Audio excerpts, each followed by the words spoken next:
자, 트랜지스터의 바이어스가 액티브 모드가 되도록 C 증폭기를 구성하는 네 가지 저항 RB1, RB2, RC, RE에 대해서 설계를 진행을 했습니다. 그 설계 지침이 있었기 때문에 우리는 상당히 쉽게 설계를 했습니다.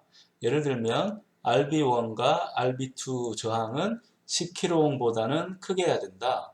뭐 이런 지침이 있는 이유는 베이스 쪽으로는 전류가 적게 흐르기 때문에 저항을 작게 하면 이 5V에서 나와서 접지로 가는 전류가 상당히 많이 흐르게 됩니다. 그러면 베이스 쪽으로 연결된 부분으로도 전류가 많이 흘러서 실질적으로는 베이스에 있는 전류가 커질 수가 있겠죠. 그렇게 되면 액티브 모드에서 동작시켜야 되는데 세츄레이션 모드로 들어가게 됩니다. 그래서 대략적으로 10kΩ 이상을 이용해서 설계를 한다고 했습니다. 물론 10kΩ 기준이라고 했는데 5kΩ 한다고 해서 문제가 되는가 하면 문제가 되진 않는데 전류가 너무 많이 흐를 우려가 있기 때문에 좀 편하게 설계하기 위한 지표가 10kΩ 기준이라는 겁니다. 다음으로 컬렉터에 있는 저항 RC는 부하 저항하고 관련되는 거니까 일단은 부하 저항은 내가 연결하지 않았기 때문에 간단하게는 여기에 있는 RC 저항은 1kΩ 정도로 우리가 생각을 했습니다. 이 밑에 있는 저항 RE 저항은 없어도 됩니다. RE 저항이 없다고 해서 트랜지스터의 바이어스 설계하는 건 아니지만 이 RE 저항은 피드백 저항이라고 했죠. 그러니까 피드백 저항이 존재함으로 인해서 트랜지스터는 대부분의 특성이 좋아집니다. 일단 트랜지스터에서 중요한 부분은 베타 값이 이제 트랜지스터마다도 달라지고 그 다음에 트랜지스터에 흐르는 전류 조건에 따라서도 베타 값이 달라집니다. 그러니까 이러한 변동성을 그나마 줄여주는 역할을 해주는 게 이 밑에 있는 저항입니다. 자, 그래서 우리가 RB1, RB2, RC, RE를 결정하게 되면 이제 액티브 모드로 동작하도록 RB1, RB2, RC, RE를 결정을 했고요. 액티브 모드라 함은 이 트랜지스터의 베이스에 입력을 넣었을 때 출력적으로 증폭된 결과가 나올 수 있도록 트랜지스터의 동작 초기값, 그걸 우리가 바이어스라고 했습니다. 이 바이어스 포인트가 액티브 모드가 되도록 결정을 해주는 과정이 바이어스 설계 과정이 됩니다. 그럼 우리가 설계했던 이 과정은 스파이스를 이용해서 아주 간단하게 우리가 계산은 했지만 이 계산 과정 자체는 우리가 수작업으로 그러니까 실제 계산을 통해서 결정을 하더라도 비슷한 결과를 얻어낼 수가 있습니다. 자, 우리 결과를 한번 보면 이 트랜지스터의 베타, 베이스 전류보다 베타배만큼 큰 전류가 컬렉터에 흐르는데 자, 얼마만큼 큰 전류가 흐를까 하는 게 베타 값인데요. 그 값은 대략 200 정도입니다. 트랜지스터가 액티브 모드로 가면 베타 값은 거의 200이다는 거 우리가 확인할 수 있고요. VBE 값도 중요한데요. VBE 값은 다이오드가 켜지기 때문에 자, 베이스하고 이미터 사이에 있는 다이오드가 있어요. 보통 다이오드는 화살표로 표현을 하죠. 그런 것처럼 트랜지스터에서도 이 화살표 쪽이 다이오드 역할을 해줍니다. 증폭기가 액티브 모드에 있으려면 일단 베이스하고 이미터 사이에 있는 다이오드가 켜져야 됩니다. 그래서 이 다이오드는 켜졌기 때문에 특별한 예외가 없으면 거의 0.7V라고 생각할 수 있습니다. 우리 결과에서도 대략 RB1 저항이 33kΩ 정도일 때 33kΩ 정도일 때 이제 베타 값도 200 정도, VBE 값도 거의 이제 0.7V 정도. 이건 뭐 통상적인 값이라고 볼 수 있겠고요. 바이어스 조건이라 함은 컬렉터에 흐르는 전류와 컬렉터하고 이미터 사이에 걸리는 전압, 이 특성을 보는 게 중요합니다. 그래서 우리가 5V를 외부에 걸었기 때문에 VCE 값은 거의 2.5V가 나와야 하고요. 컬렉트에 흐르는 전류는 밀리암페어 정도. 컬렉트에 흐르는 전류가 많이 흐르면 많이 흐를수록 우리가 증폭기 계산할 때 알파이 값이 줄어들기 때문에 유리한데요. 근데 전류가 또 너무 많이 흐르면 증폭하지 않는데도 바이오스 때문에 전력이 손실되는, 그러니까 트랜지스터에 열이 나고 증폭해야 된 전력이 열로 변환되는 나쁜 결과가 얻어지기 때문에 대략 컬렉트에 흐르는 전류는 밀리암페어 정도로 관리한다라고 생각하면 됩니다. 그래서 컬렉트에 흐르는 전류는 거의 2밀리암페어 정도라고 생각을 하면 됩니다. 자, 이를 바탕으로 해서 파이썬으로 계산을 한번 해 보겠습니다. 자, 파이썬 노트북을 실행을 해서 계산을 하겠습니다. 자, 우리가 계산하는 이유는 우리가 전자회로 시간에 C 증폭기 해석법을 배웠습니다. 그 해석법을 통해서 우리는 스파이스를 쓰지 않더라도 컬렉터 전류와 컬렉터가 이미터 사이에 걸리는 전압을 계산할 수 있게 됐습니다. 자, 그 결과를 한번 다시 만들어 보도록 하겠습니다. 지난번에 만든 거랑 좀 다르니까 새로운 파이썬 파일을 하나 만들겠습니다. 자, 이번에는 BJT 테스트를 한번 만들어 보겠습니다. 자, 리네임 해서 BJT1이라고 만들겠고요.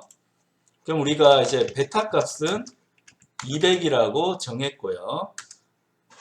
자, 여기서도 여러분 계산할 때 잘 봐야 되는 게 33kg일 때 베타 값이 200인데 왜 여기는 200이라 쓰냐 하는데 200이 해도 별 관계 없는데요.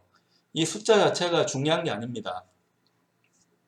자, 여러분한테 이제 강조했듯이 자, 우리가 쓰는 트랜지스터 종류는 2N 쿼드러플 2라고 하는 스위칭 트랜지스터, 웬만해서는 망가지지 않는 하이파워에 잘 견디는 트랜지스터를 선택은 했는데 자, 그러면 이 제품에 대해서 베타 값이 RB1 저항을 33kΩ으로 하면 반드시 202가 나올 건가 하면 절대 그렇지 않다고 했죠. 우리가 데이터시트를 보더라도 75 정도 이상이라는 규격만 있지 베타 값이 얼마인지는 규격 제시를 안 하고 있습니다. 왜 안 하는가 하면 그 정도로 품질 관리를 하지 않는다는 거죠. 베이스 폭이 워낙 얇기 때문에 베타 값이 얼마가 나올지는 그냥 어느 정도 이상 나온다 정도, 그러니까 100에서 300 사이 정도 나온다는 것만 알지 정확한 값은 몰라요. 모르는 상태에서 우리가 계산할 때 이걸 200을 하든 201을 하든 1% 차이 나는데 그 차이보다는 내가 트랜지스터를 집었을 때 그때 베타가 변동하는 특성이 훨씬 더 심합니다. 그래서 우리가 편하게 외우는 숫자 그냥 200을 적는 겁니다. 그 다음 VBE 값은 0.7. 그러니까 이 경우도 마찬가지예요. 계산된 결과 보면 0.7이 아니고 0.675. 자, 여기에 0.675라고 한다 해가지고 전혀 문제되는 건 아니에요. 근데 우리가 어차피 바뀌는 특성이 베타와 VB 값인데 심하게 막 변동되는 이 특성을 굳이 정확하게 계산을 할 필요가 없는 거죠. 왜냐하면 내가 선택한 실제 제품의 베타와 VB 값이 얼마가 나올지는 측정을 해봐야 알기 때문입니다. 그래서 우리가 쉽게 생각할 수 있는 간단한 숫자, 소수점 밑으로 너무 많이 가지 않는 정도로 선택해서 계산을 합니다. 그러니까 베타와 VBE는 0.7 정도라고 생각을 하겠습니다. 자, 이렇게 해서 등록을 해 두고요. 그 다음에 우리가 이제 바이어스를 계산을 해야 되겠죠. 이 바이어스 계산은 함수로 한번 만들어 보겠습니다. define에서 get CE 바이어스라 할까요? 바이어스를 함수를 하나 만들겠습니다. 그럼 입력은 RB1, RB2, RC, RE를 입력으로 받겠습니다.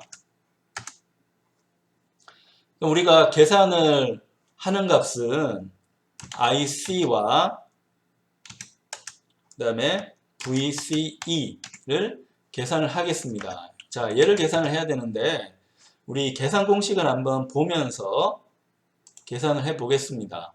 IC는 자, 여기 이걸 살짝 바꾸어서 공식을 보면서 한번 계산을 해 보겠습니다. 그럼 IC는 어떻게 계산하나요? IC는 VBB를 알아야 되고요. 그 다음에 VBE 알아야 되고 RB, 베타 플러스 1의 R2를 알아야 됩니다. 자, 그러면 얘를 이제 계산하려고 하면 우리가 입력으로 또 받아야 되는 게 VCC 값을 입력으로 받아야겠네요. 입력이 좀 많습니다. 이 5가지 특성을 입력으로 받아야 됩니다. 그럼 먼저 계산을 해야 되는 거는 이제 RBB라는 값을 계산을 해 보겠습니다. RBB는 RB1하고 RB2를 병렬로 계산을 한 값입니다. 병렬로 계산한 값인데 이 병렬로 계산하려면 병렬 계산을 해야 되잖아요. 근데 이 부분에도 우리가 추가로 함수를 하나 정의하는 게 좋겠어요. 자, 여기에 셀을 하나 만들어서 요 함수 계산 전에 가야 되니까 자, 여기다가 스플릿 셀 한번 해볼까요? 그래서 자, 디파인에서 이제 병렬값 R 패러렐 알파라는 거 한번 해서 R1하고 R2 값을 입력받으면 이 병렬값을 계산하도록 하겠습니다. 병렬값 계산은 쉽죠. 밑은 어떻게 하면 됩니까? 자, 분자는 곱하고 R1 곱하기 R2고 분모는 더하고 이렇게 하면 병렬 계산이 되는 거죠. 자, 이렇게 해서 정의 한번 해 두고요. 자, 여기도 계산을 해 두겠습니다. 그런 다음에 이제 RBB는 자, get alpha 해서 RB1하고 RB2 입력을 받아주면 되고요. 그 다음에 또 우리가 어떤 거 필요합니까? 여기에 있는 VBB가 또 필요해요. 그래서 VBB는 어떻게 계산을 해요? 자, 회로를 한번 봅시다. 회로 한번 보면 자, 우리 회로를 한번 보겠습니다. 회로를 보면 자, RB1하고 RB2가 있는데요. 그때 걸어주는 전압은 VCC고 이 VCC를 전압 분배기로 계산을 한 게 VBB가 됩니다. 그러면 우리가 측정하는 전압은 RB2입니다. 베이스 전압이 여기에 있기 때문에 RB2가 내가 얻고자 하는 전압이고 분모는 RB1 더하기 RB2가 되어야 되고요. 여기에 VCC가 곱해져야 됩니다. 자, 그럴 경우에 IC 값을 계산할 수가 있는데요. IC 값은 계산하는 게 자, 베타. 자, 베타는 이미 밖에서 정의가 됐습니다. 곱하기 자, VBB 빼기 VBE 자, 나누기 RBB라 합시다. 근데 요 공식이랑 같이 갑시다. 이게 또 달라지면 더 헷갈릴 수 있으니까 RB 더하기 베타 더하기 1 곱하기 RE 하면 RC가 나옵니다. 그래서 얘를 리턴을 IC를 한번 해줄까요? 요 계산 결과를 보고 이제 VC까지 계산하는 부분을 넣도록 하겠습니다. 좀 정의가 됐고 그럼 RB1은 우리 얼마였나요? RB1은 우리 회로에서 보면 RB1은 33kΩ, RB2는 10kΩ, RC는 1kΩ, RE는 200 이런 결과를 얻었습니다. 그래서 RB1은 33 이렇게 하고 RB2는 12의 3승, 그러니까 10kg라는 뜻이고요. RC는 1kg였고 RE는 얼마였습니까? 200이었습니다. 자, 이렇게 했을 때 이제 IC 값을 우리 계산을 하니까 근데 VCC 값도 있어야겠네요. VCC는 5V였습니다. 그럼 get C bias 에서 RB1, RB2, RC, RE, VCC 이렇게 해서 한번 계산을 해보면 프린트를 그냥 하겠습니다. 프린트 얘를 스트링으로 바꿔서 프린트를 한번 해보겠습니다. 해보면 한 0.001933 이렇게 나오는데 우리 아까 계산 결과 어느 정도 났습니까? 33kg일 때 계산 결과 보면 거의 흐르는 전류가 한 0.0019니까 어떻게 돼요? 이 결과는 거의 비슷하게 나오는 결과가 되죠. 그럼 명확하게 해주기 위해서 IC 값은 얼마인지 자 여기다가 프린트 한번 해보겠습니다. 단위도 중요하니까 단위는 이제 암페어로 나오는데 이게 너무 크기 때문에 실제 출력되는 값이 보기 좋지 않잖아요. 그래서 밀리암페어라고 밀리암페어 하려고 하면 컬렉터 전류는 1E의 마이너스 3승, 그러니까 10의 마이너스 3승이 밀리암페어니까 이걸로 다시 환산을 해줘야 됩니다. 그러면 나오는 결과는 약 한 1.9 밀리암페어. 우리가 스파이스로 정확하게 예산한 값하고 비슷하게 나옵니다. 그러니까 이런 우연이 있는 게 아니고 우리가 스파이스로 계산한 결과 중에서 어떤 걸 가져갔습니까? 베타 값하고 VBE 값을 갖고 갔잖아요. 그러니까 요 값으로 인해 가지고 스파이스에서 예측한 베타 값하고 VBE 값을 그대로 갖고 왔기 때문에 스파이스가 계산한 것과 유사한 값을 우리가 얻게 됩니다. 자, 그럼 바이어스는 컬렉터 전류만 있는 게 아니고 베이스하고 이미터 전류도 있는 거죠. 컬렉터하고 이미터 사이에 걸린 전압도 있는 거죠. 자, 그걸 계산하려고 하면 우리 아까 공식을 조금 더 이제 이동해서 보면 자, 여기에 있는 VCE 값이 또 필요합니다. 자, 이 VCE 값도 한번 계산해 보면 얘는 VCC 빼기 IC, RC 빼기 IE 곱하기 RE가 필요한데 IE는 없어요. IE는 없는데 우리가 편하게 생각할 수가 있는 게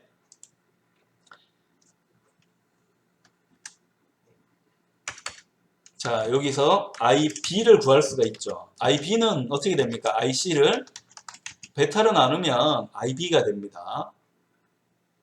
자, 컬렉터 전류하고 베이스 전류의 정의 자체가 베이스 값, 베타 값은 어떻게 정의하는가요? 베타 값은 IC 나누기 IB니까 얘를 방정식으로 풀어내면 베이스 전류는 컬렉터 전류를 베타로 나눠주면 됩니다. 그러면 IE 값, 이미터에 흐르는 전류는 베이스에 흐르는 전류와 컬렉터에 흐르는 전류를 합하면 되거든요. 자, 그렇게 해서 VC를 만든 다음에 요 값을 리턴을 해주는데 리스트하고 튜플이 있으니까 자, 우리는 튜플로 보내겠습니다. 왜냐하면 자, 우리가 보내는 이 값은 변동을 하면 안 되기 때문에 변동이 가능하면 우리가 리스트로 보내겠지만 바이어스 값은 저항과 걸어주는 바이어스 전압 VCC가 딱 정해져 있으면 고정되기 때문에 이 값은 튜플로 보내는 게 더 좋습니다. 그럼 받을 때도 어떻게 해야 됩니까? 받을 때도 튜플로 받아버리면 되겠죠. 자, 이렇게 해서 자, 여기 함수 정의가 틀렸으니까 요 문제가 나온 거고, 자, 이렇게 해서 다시 한번 이렇게 해서 결과를 보겠습니다. 그럼 VC 값도 이제 튜플로 오기 때문에 요 값도 이제 프린트해서 VCE 값을 푸시를 해주겠습니다. 이 경우는 단위가 이제 볼트 쓰는 게 합당하기 때문에 그냥 VC라고 하고 볼트라고 이렇게 출력하면 되겠습니다. 그러면 최종 결과는 한 VC 값은 한 2.68 정도 된다는 거 우리가 알 수가 있었고요. 근데 이렇게 계산하는 거는 어느 정도 정확하게 계산을 한 건데 실제 우리 공식을 보면 이렇게까지 정확하게 계산할 필요는 없죠. 왜 없는가 하면 베타 값이 크기 때문에 여기 있는 베타 값을 크다 생각하고 근사한 VBB 빼기 VBE를 R2로 나눈 값이 컬렉트 전류다 라고 하는 거하고도 큰 차이가 없을 겁니다. 자, 그래서 이걸 확인하기 위해서 이제 근사적으로 계산한 바이어스, 그러니까 근사는 영어로 approximation이거든요. approx 바이어스라는 거 하나 놓고 계산을 한번 해보면, 자, 컬렉터 흐르는 전류라고 하는 거는 이렇게 복잡하게 계산할 필요 없이, 자, VBB-VBE를 그냥 R2로 나눠주면 된다는 겁니다. 그러면 2m 전류도 사실 계산할 필요가 없고, 자, VBE 값은 어떻게 나왔습니까? VBE 값은 VCC 빼기 IC 곱하기 RC 더하기 RE 이렇게 계산하면 되니까 아주 간단하게 RC 더하기 RE 이렇게 계산해도 된다는 거죠. 그죠? 자, 요 값을 한번 계산해서 함수화해 놓고 얘를 여기서 한번 계산을 해 보겠습니다. 똑같은 계산이긴 한데,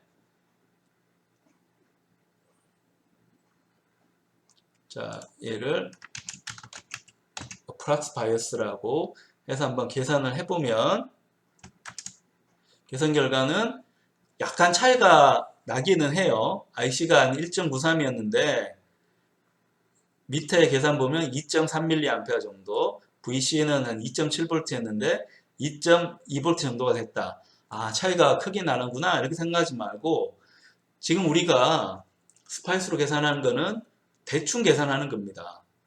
근데 위에는 정확하게 계산했고 밑에는 근사 계산했는데 그렇다 하더라도 위의 계산이 그럼 완전하게 정확한가 하면 누누이 말하지만 그게 아니라고 했죠. 왜냐하면 이 베타 값이 왔다 갔다 변하고요. VB 값도 왔다 갔다 변합니다. 안 변하는데요? 이렇게 생각하지 말고 우리가 퀵스에서 계산을 했지만 이 값이 항상 조건이 같을 때 동일하게 나온다는 보장이 없어요. 왜냐하면 우리가 사용하는 트랜지스터가 변경되기 때문입니다. 그래서 바이어스 계산은 어렵게 위에처럼 이렇게 복잡하게 할 필요가 사실 없고 가능하면 위에 거는 정확하게 계산을 했는데 베타가 얼마인지 내가 알 수가 없기 때문에 항상 문제가 생깁니다. 자, 그래서 우리는 손으로 계산할 때는 수작으로 계산할 때는 어렵게 계산할 필요 없이 간단하게 VBB 빼기 VBE에서 R2로 그냥 나눠주고 그 다음에 컬렉터에 흐르는 전류를 이용해 가지고 RC 저항에도 흐르고 RE 저항에도 흐른다라고 간단하게 계산해서 값을 대충 계산합니다. 이렇게 계산을 해서 더 정확하게 계산하고 싶으면 스파이스에 놓고 이제 돌려서 계산 결과를 얻으면 됩니다. 자, 여기서 이제 우리 알 수 있는 부분은 이제 액티브 모드를 계산하는 방법이었는데 이 액티브 모드에서 이 트랜지스터의 바이어스가 이제 벗어나게 되면 우리가 가정했던 베타 값과 VB 값이 또 달라집니다. 그래서 베타 값, VB 값은 결정하는 게 여기에 있는 트랜지스터 소자가 결정을 합니다. 이 트랜지스터의 변동성이 분명히 있는데 이 변동성을 좀 약화시키기 위해서는 우리가 알리 저항 값을 가능하면 키워야 됩니다. 근데 알리 저항을 키우면 키울수록 이 저항은 VB에 걸리는 전압 자체를 떨어뜨리기 때문에 전류를 줄이는 문제를 가지고 있습니다. 그래서 우리가 잘 선택을 해야 됩니다. 이런 걸 우리가 트레이드오프라 하는데요. 알리 저항을 키우면 키울수록 그 피드백을 네거티브로 잘 해주기 때문에 변동성을 줄여줍니다. 변동성을 줄여주는데 이 트랜지스터의 여러 가지 변동성, 전압 변동이라든지 전류 변동을 줄여주는데 다만 그 반대급부, 나빠지는 면으로는 컬렉터 전류를 줄이는 역할입니다. 왜냐하면 컬렉터 전류가 많이 흐르면 알리 저항이 커졌기 때문에 더 많은 전압이 알리에 걸리겠죠. 그죠? 더 많은 전압이 알리에 걸리고 그러면 베이스에서 이미터 쪽으로 전압이 걸려서 전류가 흐르는데 이 전류가 흘러야만 미끼 역할을 하기 때문에 이미터에서 넘어온 캐리어가 컬렉터 쪽으로 다시 넘어갈 수 있겠죠. 자, 그래서 그런 문제를 가지고 있기 때문에 알리 저항 값은 잘 선택하는 게 중요합니다. 그래서 이 선택을 도우기 위해서는 알리 저항에 대해서도 우리가 파라미터 수입을 한번 해볼 필요가 있습니다. 알리 저항에 대해서도 파라미터 수입을 할 필요가 있다. 그래서 RB1 저항은 우리가 바이어스 기준으로 잡은 33kΩ으로 그대로 놓고 자 여기에 있는 알리 저항은 지우고 바깥으로 좀 뽑아내겠습니다. 그래서 이퀘이션을 하나 더 만들겠습니다. 만들어서 자 알리 원래 기준값이 얼마였나요? 200이었죠. 이건 헷갈리면 안 되니까 잘 해놓고 그 다음에 얘는 디액티베이트 하고요. 파라미터 수입은 이번에는 알리로 하겠습니다. 크기는 우리 한 10부터 가볼까요? 10부터 1kΩ까지 한번 가보겠습니다. 자, 로그 스케일로 하는데 10옴부터 한 1kΩ까지 더 강하게 한번 가볼까요?